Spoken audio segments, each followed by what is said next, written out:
Welcome to the Create Your Happy podcast, where the mission is to empower women in their journey of self-discovery. Here we explore how to fully embrace our humanness, find our unique voice, and understand that through unconditional love and conscious relationships, we have the power to change the world. I'm your host, Christy Holt, your one and only happiness hussy, adventure guide, and conscious funpreneur. I'm on a heartfelt mission to change the world one beautiful soul at a time. Are you ready to elevate your relationships to the next level? I've got you. It's time for a messy fucking beautiful adventure. It's time to create your happy. Now, this is a story all about how my life got flipped, turned up from down. I'd like to take a minute, just sit right there. I'll tell you how I became a part of an inseparable pair. Now that I have your attention, welcome back to the Create Your Happy podcast. This week, you are in for a wee story that I have been dying to share with you all, and that is a little bit about the story about how I met my love. Now, we recently celebrated 2,000 days together, which is about 5.5 years, and like any story, there is, plenty of humans humaning and lots of lifing around us, many challenges, and so much learning and growing and evolving. Now, this story actually begins in my previous relationship, my second marriage, when in a desperate attempt to run from myself, I picked up the sport of running. So welcome to a very special episode where I'm going to be sharing some of my own personal journey to wholeness and love. Now, the chapter in my upcoming book, Run for Your Life, is called Chasing Shadows, Finding Love, which really speaks to the paradox of both running from life's challenges and running towards love at the same time. Now, while in my external story, this meant leaving a marriage and finding a new love, the true transformation all actually happened within myself. Now, if I'm completely honest, my reasons for picking up the sport of running were not entirely healthy. And in fact, as I reflect back, I can absolutely see where running was both an outlet, yes, a healthy outlet in many ways to get rid of some excess energy, but it was also an escape.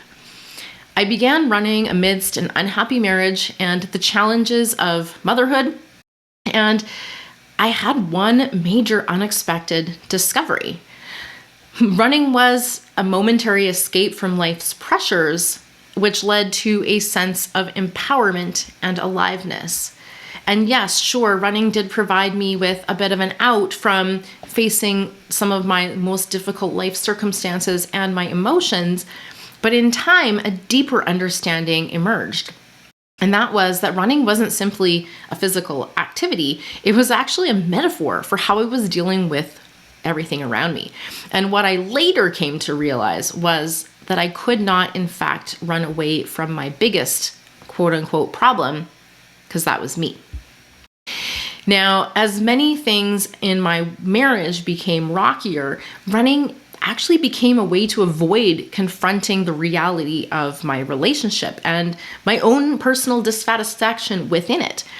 I actually recognize now that I was running to avoid the communication breakdowns. I ran to avoid difficult conversations. I ran to avoid everything that I was feeling, the emotions I was feeling, and I ran to avoid facing the truths of my life that just simply felt too uncomfortable to face.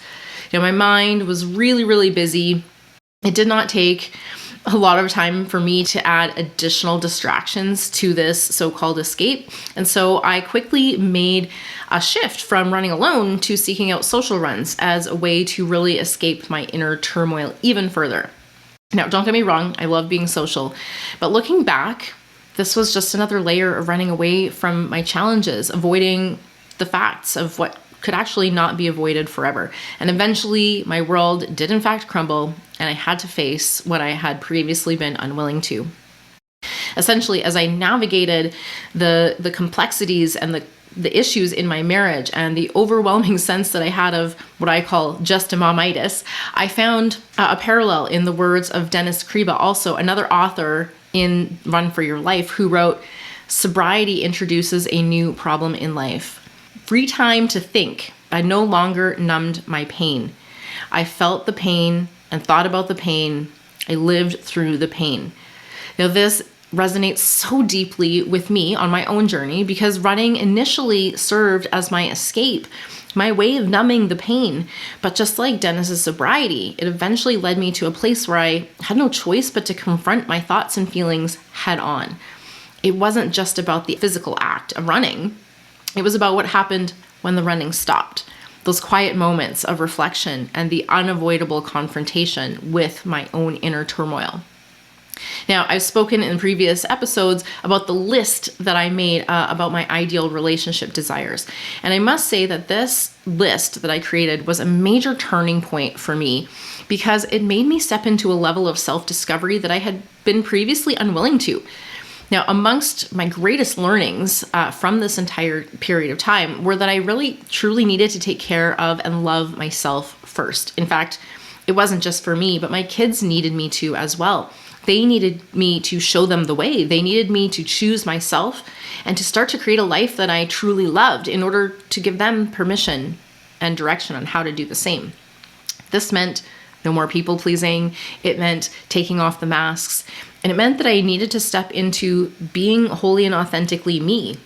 And it's not that I wasn't being inauthentic, but rather discovering that there were new levels of authenticity available for me when I really started to explore and discover who I truly was. And this was more so a process of unlearning, more so than learning, and remembering more than a becoming. What I really discovered was that I was already whole, I was already loved, and I was already enough. And yet, in order to discover the unconditional love and acceptance that I desired, in order to be truly seen and heard, I had to be more courageously myself, speaking my whole truth. I actually had to put my whole self forth, even the perceived flaws and weaknesses, in order to experience the kind of love that I was longing for. I actually had to put my heart on the line, risking the potential of some heartbreak in order to feel and receive the fulfillment of unconditional love. And I discovered that in being wholly and authentically me, I was actually able to find and create connections with others who were far better aligned for me, open and willing to grow alongside of me. And I found myself also resonating with the words of Ed Bickley, another author in the book, who wrote this in his chapter. I wanted a goal that was about something bigger than just me, as a lot of my running and training in the past has been just for myself. Now, this struck a chord with me as well, because initially my running had been a solitary endeavor, a way to cope with the dissatisfactions and challenges in my personal life. It was my escape, my way of numbing the discomfort of reality. But just like Ed, I reached a point where I yearned for more, where running became not just a method of self-preservation, but a potential vehicle for greater purpose.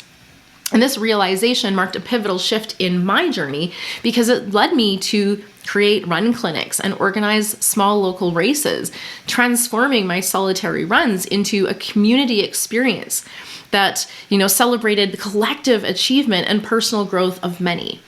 It was about creating moments of triumph, not just for myself, but for sharing that experience with others too, offering them that same sense of empowerment that I had found.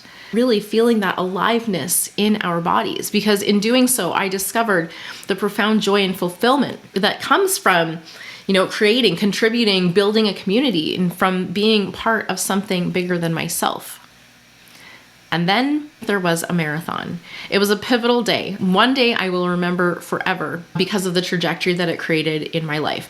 This marathon came after about 5 long months of having my marital home on the market, living with my ex-husband at the time.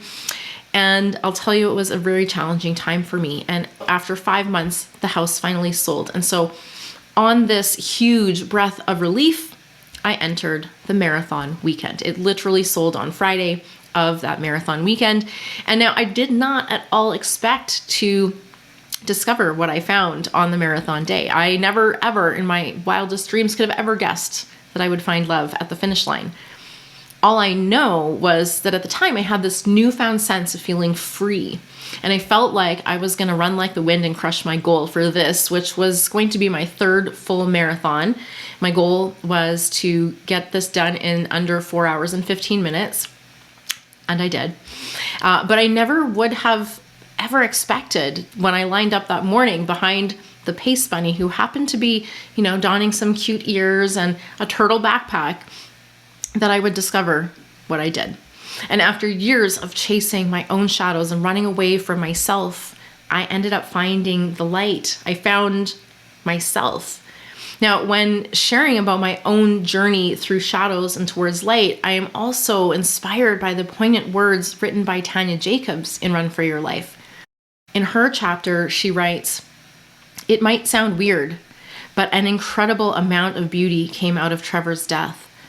After watching him struggle to breathe on his own, then watching a machine breathe for him, and then witnessing his lungs stop functioning entirely, breathing now felt like a privilege.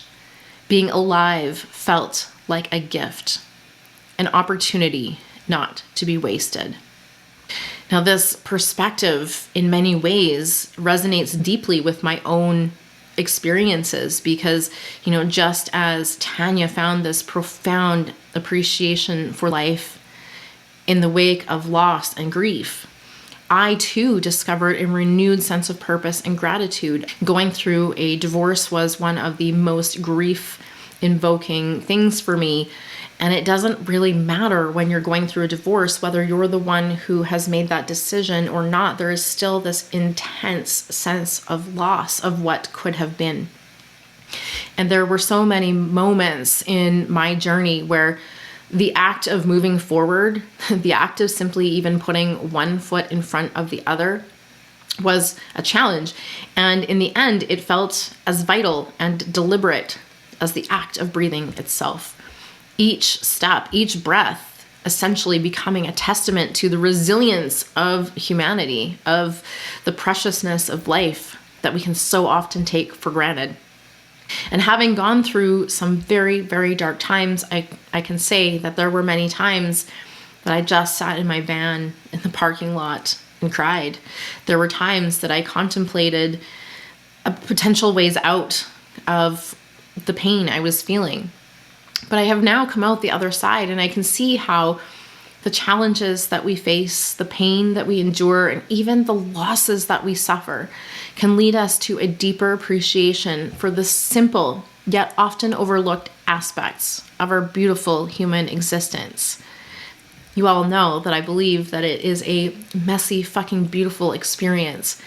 And this is a reminder just to embrace every single breath as a gift.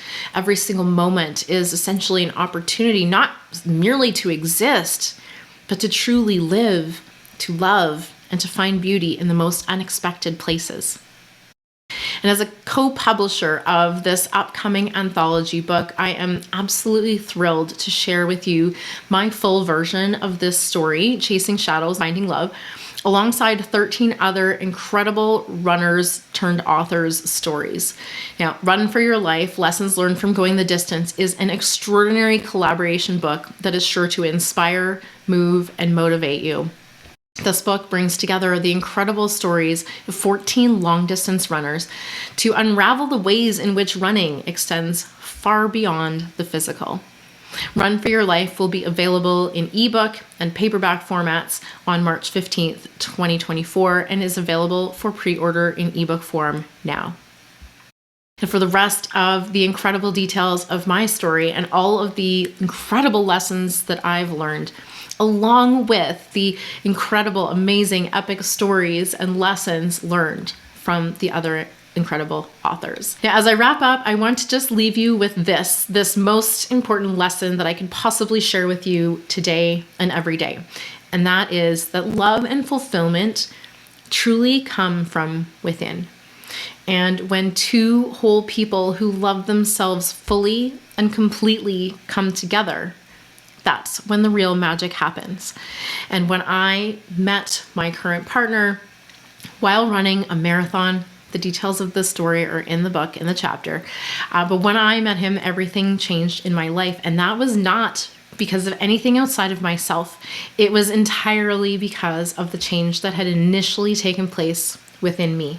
All right, gorgeous human, that is a wrap on this episode. I want to encourage you to get out there and boldly embrace this messy, fucking beautiful adventure that is life and love. I love you. Let's go do some epic shit, shall we? Thank you so much for listening to today's show. I trust you were inspired to take back your power and create your happy. If you enjoyed this episode, I would love to hear from you. Please subscribe, leave a review, and share the show with the women in your life who could use a little more inspiration today. If you'd like to connect or explore the additional resources mentioned in this episode, you can find those details and links in the show notes below. As always, get out there, have fun, be you, and create your happy.